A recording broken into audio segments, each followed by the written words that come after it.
Hello সবাইকে, বংলালনার নতুন একটি ব্লগে তোমাদের আরও একবার স্বাগত।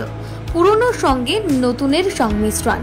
যদি ব্রিটিশ পিরিয়ডের রয়্যালটি ফিল করতে চাও কিংবা এখনকার রুফটপ ক্যাফের মজা নিতে চাও, এই দুটো আমেজই পাবে আমাদের এবারের ফুড ডেস্টিনেশনে। তো চলো তোমাদেরকে দেখাই আমরা কোথায় গিয়েছিলাম আর কি খেয়েছিলাম।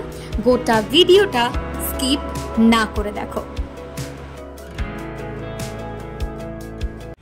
হাই এন্ড গুড ইভিনিং সবাইকে, welcome you all to our channel Bonglalona. আমি রুমকি আর আমি সঞ্জনা। প্রত্যেক সপ্তাহের মতো চলে এসেছি এই সপ্তাহে। তবে এই সপ্তাহে কোথায় এসেছি কিছু গেস করতে পারছো তোমরা? একটু দেখাই তোমরা দেখে নাও।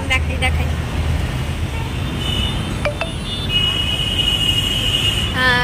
দেখে অলমোস্ট আশা করি আমাদের ব্যাক সাইডটা দেখো। ব্যাক সাইড দেখলেই বুঝতে পারবে আমরা কোথায় আছি।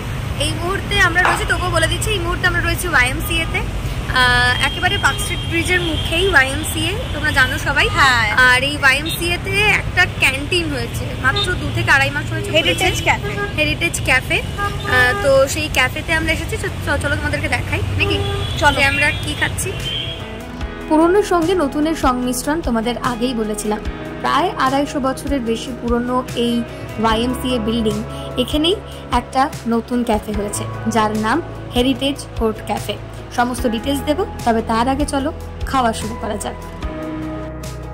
তো আমরা নিয়েছিলাম একটা টমেটো স্যুপ, যার সঙ্গে দেওয়া হয়েছিল একটা টোস্ট, আর দাম নিয়েছিল 199 টাকা। আমরা ভেজ নিয়েছিলাম, তোমরা চাইলে ননভেজও নিতে পারো, অপশন আছে। তবে টমেটো স্যুপ ননভেজ আমি কখনো ট্রাই করিনি আর এক্সপেরিমেন্টও করতে চাইলাম না, সেই কারণেই আমাদের এই ভেজ টমেটো স্যুপ নেওয়া। ভেজ টমেটো স্যুপ কোয়ান্টিটি মোটামুটি ঠিকঠাক ছিল, টোস্টটাও বেশ ক্রিস্পি ছিল। ওভারঅল খেতে টমেটো স্যুপটা কিন্তু ঠিকঠাক ছিল, তবে দামটা ডেফিনেটলি আমাদেরও একটু বেশি মনে হয়েছে। তার সঙ্গে আমরা নিয়েছিলাম একটা ফিশ ফিঙ্গার, দাম নিয়েছিল 299 টাকা। এক প্লেটে 6 পিস ফিশ ফিঙ্গার দেওয়া হয়েছিল, এখানেও আমার দামটা একটু বেশি মনে হয়েছে। দেওয়া হয়েছিল সঙ্গে কাসুন্দি।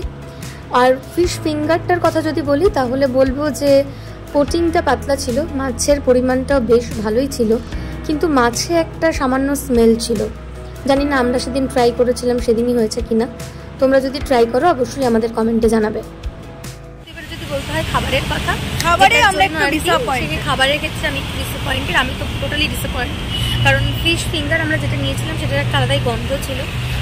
মাছটা কেমন যেন মনে হচ্ছিল ফ্রিজিং করা মাছ, একদমই তাই। আর দামটাও অনেক বেশি, কোয়ান্টিটি অনেক কম। নর্মালি আমি টেস্ট অতটা ভালো না। টমেটো স্যুপটা ওটা মোটামুটি অ্যাভারেজ ভালো ছিল খেতে, মোটামুটি মানে ওটার থেকে এটা বেটার ছিল। মানে ভালো লেগেছে। এই প্রথম আমি বলবো যে কোথাও গিয়ে আমার ফিশ ফিঙ্গার ভালো লাগে এবং তার তুলনায় আমার স্যুপটা ভালো লেগেছে। হ্যাঁ, স্যুপটা ভালো ছিল। স্যুপের সঙ্গে একটা কম্বো মিল ছিল, ওর সঙ্গে একটা টোস্ট দেওয়া হয়েছিল। আর সব মিলিয়ে দাম তো তোমাদের বলেই দিয়েছি যে কিরকম কি দাম। দামটা তোমরা দেখলেই বুঝতে পারবে, মেনু কার্ডটা দেখলেই বুঝতে পারবে। এখানে এসে না একটু সময় কাটানোর জন্য ভালো জায়গা, খাওয়ার জন্য নয়, সময় কাটাতে চাইলে, আড্ডা দিতে চাইলে, টাইম পাস করতে চাইলে, এক কথায় বলতে গেলে তার জন্য ভালো জায়গা। লোকেশনটা ভালো, ডেফিনেটলি। এই এরিয়াটা প্রচন্ড, মানে বেশিরভাগ লোকজনই সব এই এরিয়ায় ঘোরাফেরা করে, একেবারে নিউ মার্কেট থেকে কাছে। তো সেই জায়গা থেকে প্রচুর লোক খোঁজে যে নিউ মার্কেট এরিয়া একটু ভালো এসি রেস্টুরেন্ট কি হতে পারে। টাইম কাটানোর জন্য বেশ ভালো জায়গা, খাবারের জন্য আমি বলবো না। দামটাও বেশি। তো তোমরা যদি সময় কাটাতে চাও তাহলে ডেফিনেটলি একবার আসতে পারো, ঘুরে যেতে পারো। খুবই সুন্দর, মানে ভালো লাগবে। ভাইবসটা এত ভালো, বাইরের যে পোর্শনটা না সেই পোর্শনটা একটা আলাদা রকম ভাইবস দেবে, আর ভেতরের যে পোর্শনটি সেটা একটা আলাদা রকম ভাইবস দেবে। এই জায়গাটা যেহেতু এতই না খুব সুন্দর, যেহেতু রুফটপ, তাই জন্য এইখানে একটা আলাদাই ভাইবস রয়েছে, কিন্তু গরমটাও রয়েছে। এবার যদি তোমরা চাও যে এসিতে বসবে তাহলেও ভেতরে গিয়ে বসতে পারো। ভেতরে পুরো আমাদের যে ব্রিটিশ ইরাটা, সেই ব্রিটিশ ইরাটা সুন্দর করে দেখানো আছে।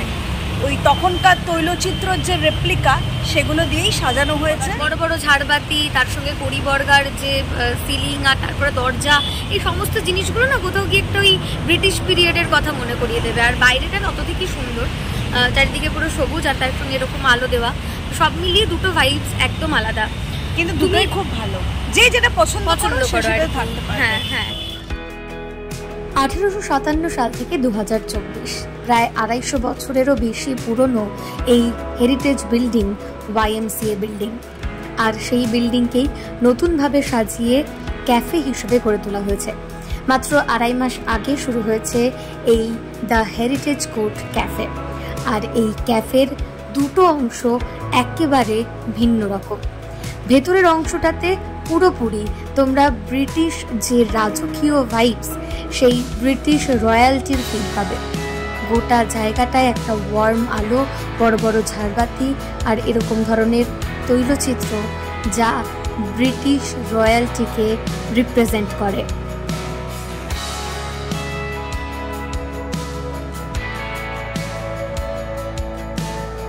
শুরুতেই বলেছিলাম এই ক্যাফের দুটো ভিন্ন পার্টস রয়েছে। যদি এরকম একটা ভাইবস চাও আর এসিতে বসতে চাও, তাহলে এই ভেতরের অংশটা তোমার জন্য বেস্ট। তবে যদি খোলা আকাশের নিচে কেউ বসতে চাও, তাদের জন্য অপশন রয়েছে। বিল্ডিংয়ের এই ব্যালকনি পোর্শনটাকেও রুফটপ হিসেবে ব্যবহার করা হয়েছে, যেখানে সবুজ কৃত্রিম ঘাসের কার্পেট পুরো অংশটাকে উজ্জ্বল করেছে। আর মাথার ওপরে জ্বলবে টুনি বাল্ব। যদি সন্ধেবেলায় আসো, সত্যি ভাইবসটা অন্যরকম লাগবে। আর তার সঙ্গে এই ধরনের সাদা টেবিল চেয়ার গোটা জায়গাটাকেই একটা অ্যাস্থেটিক লুক দিয়ে দিয়েছে। গাছ রয়েছে অবশ্যই, তার সঙ্গে তোমরা যদি চাও এখানে স্মোকও করতে পারো। আমরা প্রমোট করছি না, তবে অপশন আছে।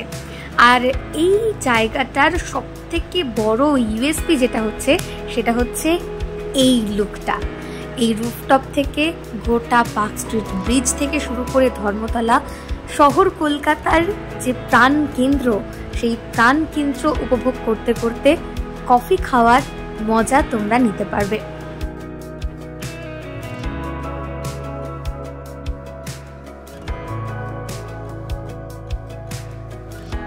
তো সব শেষে এবার আসি মেনুতে।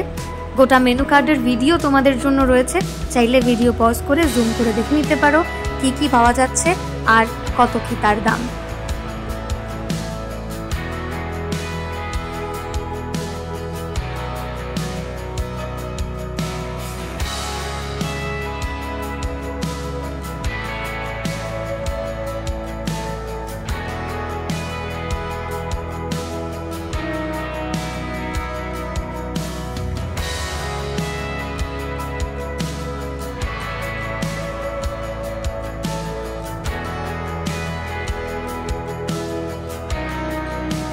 অ্যাড্রেস আর সেভাবে ডিটেলসে কিছু বলার নেই, তোমরা সবাই জানো YMCA বিল্ডিং ধর্মতলায় রয়েছে। একদিকে বাইবেল সোসাইটি আর একদিকে ইন্ডিয়ান মিউজিয়াম। পার্ক স্ট্রিট ফ্লাইওভারের একদম মুখে এটা হচ্ছে চৌরঙ্গি রোড। আর এখানেই হেরিটেজ YMCA বিল্ডিং, যেটা এবারে আমাদের ফুড ডেস্টিনেশন। যদি তোমরা চাও, ডেফিনেটলি একবার ঘুরে আসতে পারো। শেষ পর্যায়ে তোমাদের যেটা বলি সেটা আরও একবার বলি, তোমাদের যদি আমাদের ব্লগ ভালো লাগে তাহলে প্লিজ আমাদের চ্যানেলটাকে সাবস্ক্রাইব করবে, লাইক করবে, কমেন্ট করবে, শেয়ার করবে। আর এরই পাশাপাশি ভিডিও একদম স্কিপ করে দেখবে না। একদম। তার পাশাপাশি আমাদের সোশ্যাল মিডিয়া প্ল্যাটফর্ম অর্থাৎ ফেসবুক পেজে লাইক করে দিও, ইনস্টাগ্রাম পেজে ফলো করে দিও, আর আমাদের ভিডিও সবার সঙ্গে শেয়ার করো। কারণ 1K হয়ে গেলেই আমরা আসবো সরাসরি তোমাদের সঙ্গে গল্প করতে। তোমাদের যা প্রশ্ন আছে যতটা সম্ভব আমরা উত্তর দেব। তাই 1Kর জন্য তোমাদের সাপোর্ট, তোমাদের ভালোবাসা আমাদের সব সময় লাগবে। কমেন্ট আমরা পাচ্ছি তোমাদের থেকে, রিপ্লাই করার আমরা চেষ্টাও করি, যতদূর সম্ভব হয় রিপ্লাই করে দিই। যারা যারা সাজেস্ট করছো সেই সমস্ত জায়গাতেও নিশ্চয়ই ট্রাই করব। আমি জানি, আমি আবারও বলছি, চায়না টাউনের একটা হিউজ সাজেশন আসছে, তো আমাদের একটু টাইম লাগবে, একটু টাইম পাই আমরা ডেফিনেটলি করব। দুজনের মিউচুয়ালি একটা টাইম লাগবে, কারণ চায়না টাউন বেসিক্যালি আমরা যে টাইমগুলো পাই না, সেটা 1 ঘন্টা 2 ঘন্টা। চায়না টাউনকে এক্সপ্লোর করতে গেলে 4 থেকে 5 ঘন্টা লাগবে, যে টাইমটা আমরা পাই না। হ্যাঁ, আর পাই না, জোগাড় করে উঠতে পারছি না বলে আমাদের যাওয়া হচ্ছে না। যখনই পাবো, টাইম করে উঠতে পারবো, আমরা ডেফিনেটলি ট্রাই করব যাওয়ার। আমাদের মাথায় রয়েছে, তাই তোমরা নিশ্চিত থাকো। আমরা তোমাদের রিপ্লাই যেরকম দিই, তোমাদের কমেন্টের রিপ্লাই যেরকম দিই, সেরকম তোমাদের কথা শুনে আমরা চায়না টাউনেও যাবো। হ্যাঁ, ঠিক আছে, চলো তাহলে এই সপ্তাহের মধ্যে এখানে শেষ করছি। আগামী সপ্তাহে ফিরে আসবো। টাটা।